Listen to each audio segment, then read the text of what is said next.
স্বাগতম। ওং শ্রী বিষ্ণুবে ওং।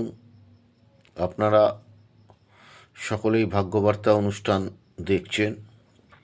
আজকের বিষয়বস্তু হচ্ছে আমাদের সুপুত্র লাভ কিভাবে হয়।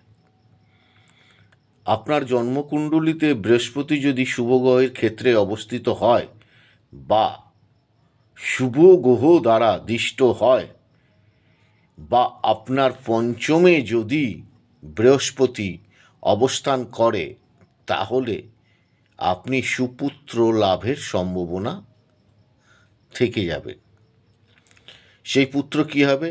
রাজতুল্য, প্রিয় বক্তা, প্রিয় পাত্র জনসাধারণের কাছে, এবং জন্মকুণ্ডলিতে মঙ্গল নবনস্থ হয়ে মানে নবম ভাবে থেকে যদি উচ্চস্থ হয়, তবে জাতকের পুত্র অবশ্যই বলবান, বিত্তশালী এবং কুলগর্বিত হয়ে থাকেন। জন্মকুণ্ডলিতে বৃহস্পতি যদি অষ্টমেও থাকে, সেখানে যদি বুধ গ্রহ, শুক্র গ্রহ দ্বারা দিষ্ট হয়, তাহলেও কিন্তু জাতক বিদ্বান ও যশস্বালী হয়। এইবার কিন্তু বংশহীনতা মানে বংশনাশের যোগ।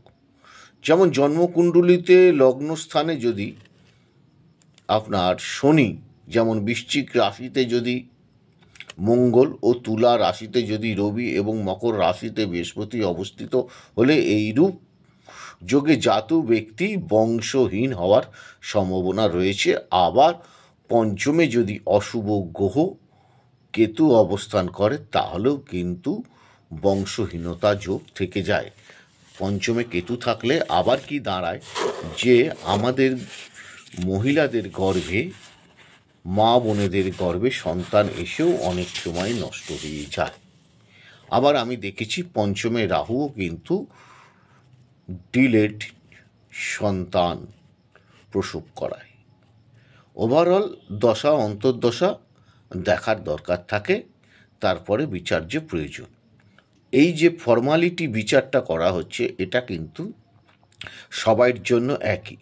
এইবার জন্মকুণ্ডলিতে যদি কারুর কোনো গ্রহের শুভ অবস্থান থাকে, তাহলে সেখানে বংশহীনতা নাও হতে পারে। দেখা যেতে পারে যে জাতক জন্মগ্রহণ করলো, সেই জাতক আয়ুস্থানটা তার খুব ভালো।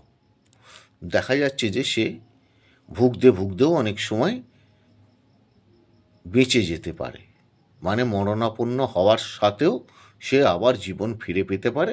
সেটা একমাত্র তার বৃহস্পতি যদি লগ্নে থাকে। এইরূপ জাতককে আমি দেখেছি।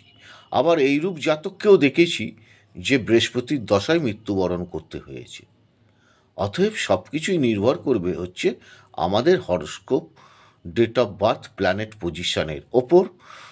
তারপরে সন্তানের মেন দশা, অন্তর্দশা, সেটা আপনার বংশহীনতাও হতে পারে, বংশবৃদ্ধিও হতে পারে। সব কিছুই নির্ভর করবে ওভারঅল প্ল্যানেট পজিশনের উপর। সঙ্গে কি বলেছি, দশা। অষ্টোত্তরী দশা এখন বিচার হয় না, এখন বিংশোত্তরী দশায় বিচার হয়, এবং পঞ্চম স্থানের বিচার করতে হবে। পঞ্চম স্থান থেকে আমাদের মহিলাদের, মা বোনেদের সন্তান স্থান বিচার করা হয়, এবং পঞ্চমপতি যদি ভালো জায়গায় থাকে, এটা বাবার ক্ষেত্রেও দেখতে হবে যে তার পঞ্চমপতি কোন জায়গায় অবস্থান করছে, সে অবাধ্য হবে না বাধ্য হবে, এবং পরবর্তী জীবনে সে প্রতিষ্ঠা লাভ করতে পারবে।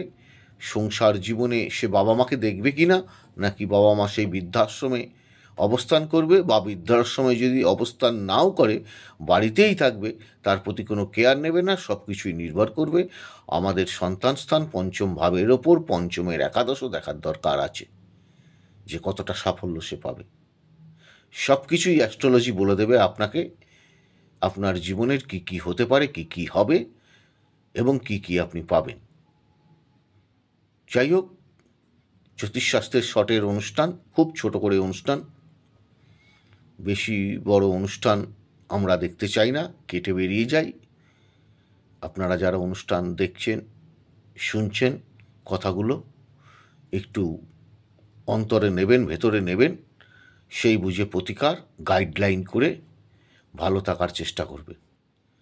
ঈশ্বর আপনাদের সকলের মঙ্গল করুক। আপনারা সকলে ভালো থাকুন, সকলের মঙ্গল কামনা করে এই অনুষ্ঠান আজকের মতন শেষ করছি। ভালো থাকুন।